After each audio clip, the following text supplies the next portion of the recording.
shicibka jamhuuriyadda Soomaaliland ayaa ka hadlay arrimaha madaxweynaha maamul goboleedka Puntland isagoo ay galbinayaan wasiiro iyo ciidanka cagajiidka maamul goboleedka Puntland ay shalay duhurnimadii soo caga dhigeen baran isla markaana iyagoon wax fasax ka haysan Soomaaliland haddaba shicibka jamhuuriyadda Soomaaliland ayaa arintani ku tilmaamay in madaxweynaha maamul goboleedka Puntland iyo xulufada uu wataba ay si sharci daraaha ku soo galeen dalkan Soomaaliland isla markaana Soomaaliland wax go'aan kamay gaadhin gardarrada iyo faragelinta uu ku wado Cabdiwali Cali dalka Soomaaliland haddaba Soomaaliland way awoodaa inay dalkeeda ka saarato hase yeeshee waxayna dooneen dagaal halkaasi ka kaca sidii horeyba Cabdiwali Cali Gaas uu dhalinyaradii u soo kacay dalka Puntland u soo galiyay dagaalkii u dhaxeeyay Soomaaliland iyo Puntland ee ka dhacay Tukarraq isla markaana dhalinyaradii halkaasi ku baabeen haddaba shicibka jamhuuriyadda Soomaaliland ayaa sheegay inuu Cabdiwali Cali Gaas doonayo inuu halkaasi dagaal ka abuuro si ay doorashada ku soo socoto dalka Puntland ay dib ugu dhacdo shicibka jamhuuriyadda Soomaaliland arrintaasi ka hadlayeen waxaana hadaladoodii kamid ahaa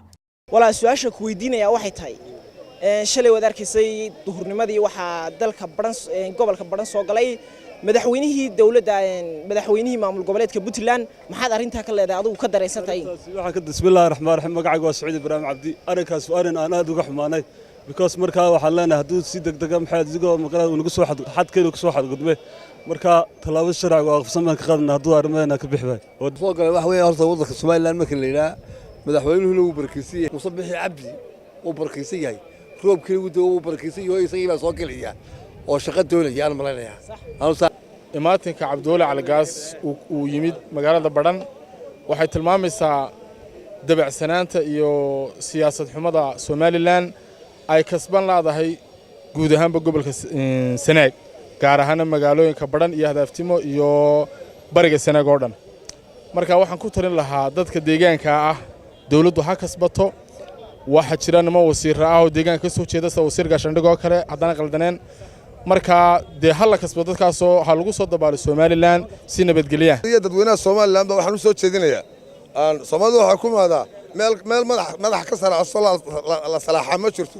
sida daraadeed ninkaas uu soo yara gardadooday gardarradaas dad dul qaadan mayno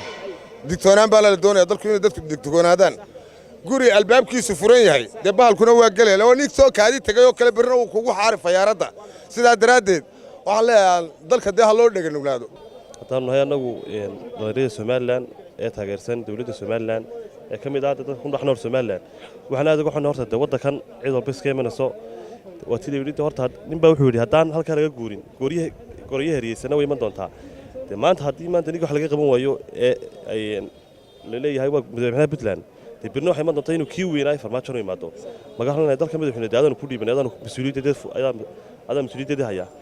mas'uuliyadda waxaan ku dhiibay waxa dadka kale ilaalsay in maalinba nin aan meel haysan iska imaado oo aan garanayn maaha madaxweyne Naasir Cabdiqaadir Cabdiwahaab Naasir Talasame telefishinka caalamiga ee Badda Cas 24 TV caasimadda Hargeysa